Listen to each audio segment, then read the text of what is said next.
Today on The Report, we discuss the next Canadian Prime Minister expected to be sworn in amid Trump's tariff threats.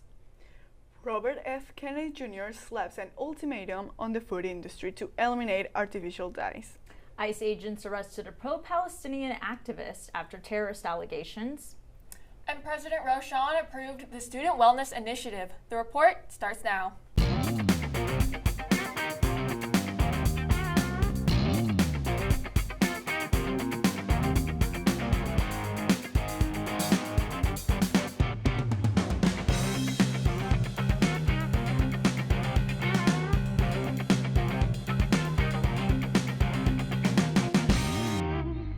Welcome back to another episode of The Report. I'm Allison Goyich. I'm Alejandra Chavez. I'm Mariana Hartman. And I'm Juliana White. Don't forget to follow our Titan TV Instagram, Titan TV CSUF, to keep in touch with us and view our latest content. Following the announcement of Prime Minister Justin Trudeau's resignation, Canada's Liberal Party held elections on March 9th, voting almost unanimously to appoint banker Mark Carney as the new Prime Minister of Canada. As a result of several high-level resignations within Trudeau's cabinet and a decline in the Liberal Party's poll numbers since 2021 federal election, losing historic seats in Parliament, the Prime Minister chose to resign from his position as party leader after 12 years of service, stating, quote, "This country deserves a real choice in the next election, and it has become clear to me that if I am having to fight internal battles, I cannot be the best option in that election," end quote. Canadian law dictates that elections be held once every 4 years, though the government reserves the right to call on a general election should a political crisis arise. Trudeau's decision to resign from office less than a year from the 2025 federal election indicates the Liberal Party's desire to develop a clean slate before elections, while polls currently project a strong lead for Canada's Conservative opposition party led by Pierre Poilievre.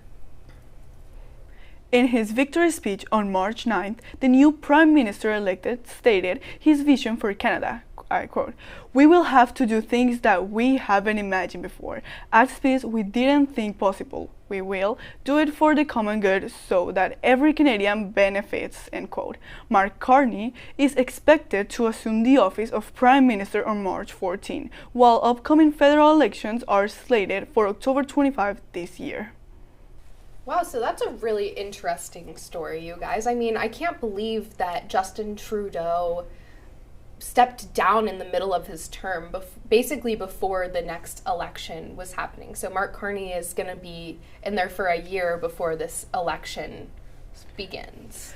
Well, yeah, after 10 years of being in that position, him resigning kind of like in the middle of like changes, it's kind of crazy, but you know, people already wanted something new in Canada. They were looking for a new prime minister, and they still don't know much about him, but like I heard that they're expecting good things from him. Some policies that I've already heard that I think are beneficial is that he wants to help climate change and start working on that. So I think that's really important. I also heard that he's planning on focusing a lot more on the economy, and I think especially now a lot of Canadians are kind of coming together, especially against, unfortunately, America and Donald Trump presidency right now. It seems like Carney is very much anti-Trump's tariffs right now, and that's leading to a lot of like sovereignty within Canada, which I feel like is definitely good for them. It's good that they're all coming together, but I think for us it's important. We need to make sure that we're allies with Canada. They're our neighbors. They're right above us. It's important that we both get along for the benefits for both of our countries. 100%. Yeah. Health and Human Service Secretary Robert F. Kennedy Jr. is moving forward with plans to eliminate the FDA's Generally Recognized as Safe program, or GRAS. The program faced criticism for allowing food manufacturers to approve additives without proper safety testing. Since 2000, nearly 99% of new food chemicals were greenlit by the industry itself, not the FDA. Kennedy said this change will increase transparency, ensuring only safe ingredients are added into our food supply. Experts agree the move is long overdue, though some warn it could be gridlocked through opposition from the food industry. After the founding of the GRAS program in 1958, it was designed for commonly used ingredients like garlic and salt. However, when the program became voluntary in 1997, companies began approving new additives without FDA review. Consumers became exposed to potentially harmful chemicals like brominated vegetable oil and red dye number 3, which are linked to health complications. While reforming GROS could lead to enforcement of stricter safety standards, experts say it may also raise food costs for consumers as companies adjust. So this is definitely a bipartisan topic, I think, within our country right now. I think we've seen it before. California, I believe, banned red dye 40 last year. So this is kind of now becoming a whole country initiative, which is really interesting to see. And a lot of these dyes and other unnecessary chemicals in our food are banned in other countries. But I mean, it's a good thing that they're looking to not be in our products any longer.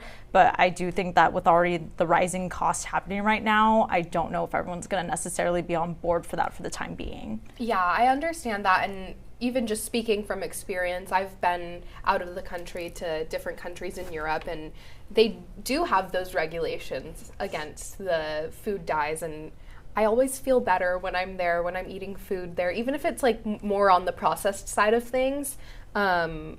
The food makes you feel better in other countries than you feel after you eat in the U.S. I think it is important to honestly remove extra chemicals in food that we don't really need, because we don't always need all these red dyes or like yellow, green, any of the colors. It's really just for appealing consumers so they can buy more products. But I do think this is a good initiative. Just unfortunately, the higher costs are going to hurt a lot of Americans. Yeah, I agree with you. And additionally, 72% of the U.S. food supplies is ultra-processed food. And I consider that number to be insane. Personally, because I grew up in a different country, hearing all the things that food contains in this country is really amazing. The things that can do to your body, it really worries me for not only me, but everybody. Mohammed Khalil, a Syrian activist who advocated for the pro-Palestinian movement at his alma mater, Columbia University, is now facing deportation after Immigration and Customs Enforcement agents claimed his student visa and legal residency status had been revoked. On March 13th, over 300 demonstrators from the Jewish Voice for Peace organization led a sit-in protest at Trump Tower in New York City, demanding for Khalil's immediate release. They wore bright red shirts with slogans such as, quote, "Stop arming Israel," end quote, and held signs that read, "Free Muhammad, Free Palestine." Nearly 100 protesters were arrested on charges including trespassing, obstructing government administration, and resisting arrest. Currently, Khalil is being held at an immigration detention facility in Louisiana, where the Department of Homeland Security has implicated him of participating in activities aligned with Hamas, a designated terrorist organization. The Trump administration has publicly defended Khalil's detention. White House Press Secretary Caroline Leavitt issued a statement stating, I quote, "This administration is not going to tolerate individuals having the privilege of studying in our country and then siding with pro-terrorist organizations that have killed Americans," end quote. In response to the detention, a federal judge in Manhattan has blocked any attempt to deport Khalil until his case can be reviewed in court. His initial immigration hearing is scheduled for March 21st in Louisiana. As the legal battle over Khalil's immigration status continues, his case has become a flashpoint in the broader debate over free speech, student activism, and immigration rights under the Trump administration. Well, I want to know what you guys actually think about this topic, since I find it really interesting, because we're seeing a lot of not laws, but even amendments being violated here, since a student has the freedom of speech, even if it's not from this country or from this country. We understand as international students, we are not citizens, and maybe it's not our constitution, but we still have rights to fight for what we think is right. And mostly if it's from our own country. For example, as a Latina, I like to represent and contribute to everything that's been happening with the Latinos and the deportations. So I really feel that this is totally unfair with this student. He was just using his right of freedom of speech, and he should not be punished by it. I think deportation is taking it too far, honestly, because he should be able to still have a right to express his opinions and be able to peacefully protest. And this is just also interfering with his studies. Like, you know, he came here to be able to study like everyone else. And him speaking up for something that he cares about and in deportation, I don't think it's right. For sure. And, you know, we have domestic terrorism all the time. So how is this any different? He didn't commit an act of terrorism. He's simply, you know, exercising his right to the freedom of speech and sharing his opinion and advocating for that while doing that peacefully. So why would his, you know, visa and green card and student, I guess, why would his student reputation in the U.S. be affected by this?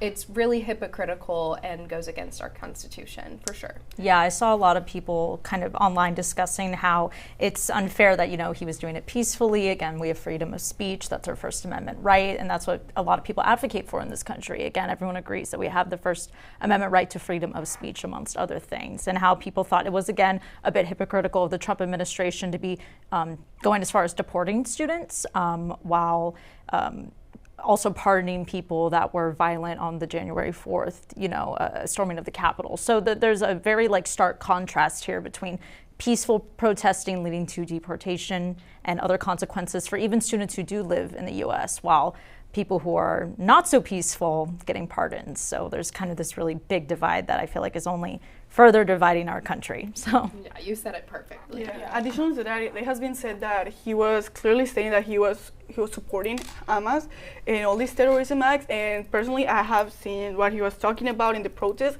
and he never mentioned Hamas. He is just defending his country and Palestine. And as international students, sometimes we're saying that the country is giving us an opportunity, and it definitely is giving us an opportunity, and we're taking it and taking advantage of it, and that's amazing. But sometimes people forget that we have worked really hard for what we are right now.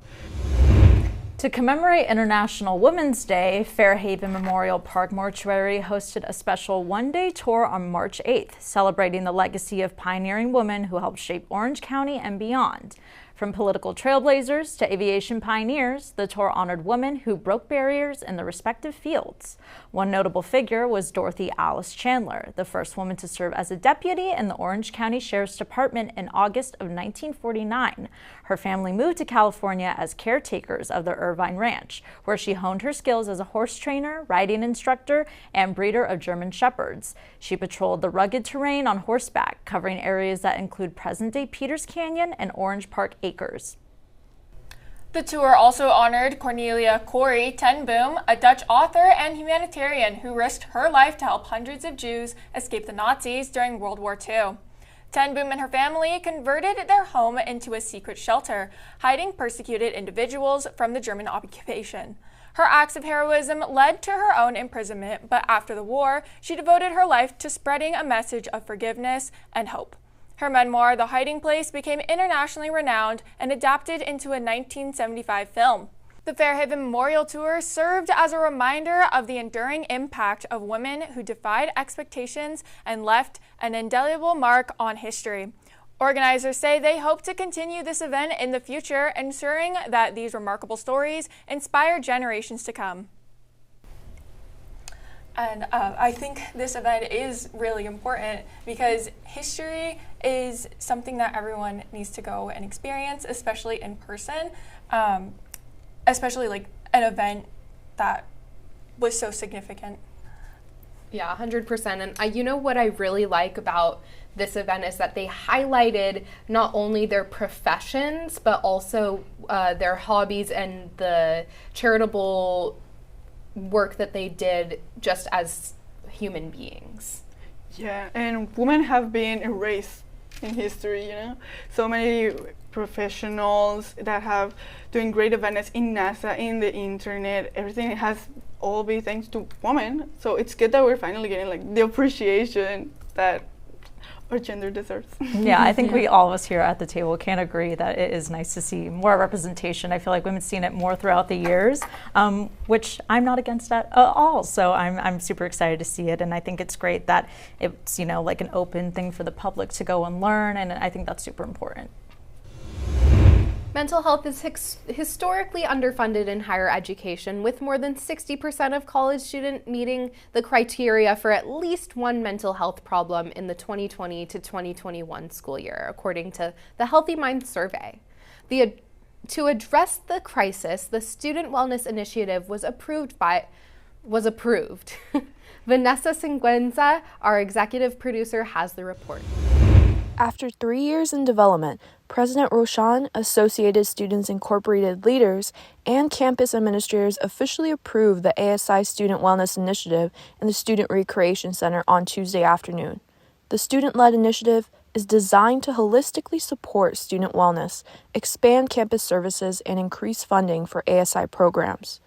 President Rochon addressed the university's 8 Dimensions of Wellness framework that was implemented in the initiative to ensure student success. He said that it is, quote, not just about 16 weeks in your seat in the classroom, what's happening outside the classroom as well, regarding your readiness and wellness, end quote. Campus administrators and ASI leaders said they want students to tangibly feel the positive impact. Some of the key benefits prospective and current students will experience are a new Student Wellness Center, a basic needs hub, and expansion for the Student Recreation Center and Titan Student Union. Dave Edwards, executive of ASI, said that it will be a, quote, game-changing program that will offer services such as massage therapy, acupuncture, and relaxation workshops. Student fees are expected to increase from the current $170 to $211 for the 2025 to 26 academic year, followed by $266 in 2026 to 27, $372 in 2027 to 28, and $536 in 2028 to 29. Alexander Porter, Vice President of Administration and Finance, said that construction will likely begin in the project's 3rd and 4th year. Dave Edwards, Executive Director of Associated Students Incorporated, said that students can expect the Student Wellness Initiative to boost funding for ASI programs, starting with the Fall 2025 ASI concert. He said that it is, quote, not just about 16 weeks in your seat in the classroom, what's happening outside the classroom as well, regarding your readiness and wellness, end quote. This is Vanessa Singüenza signing off for the report. Back to you ladies in the studio.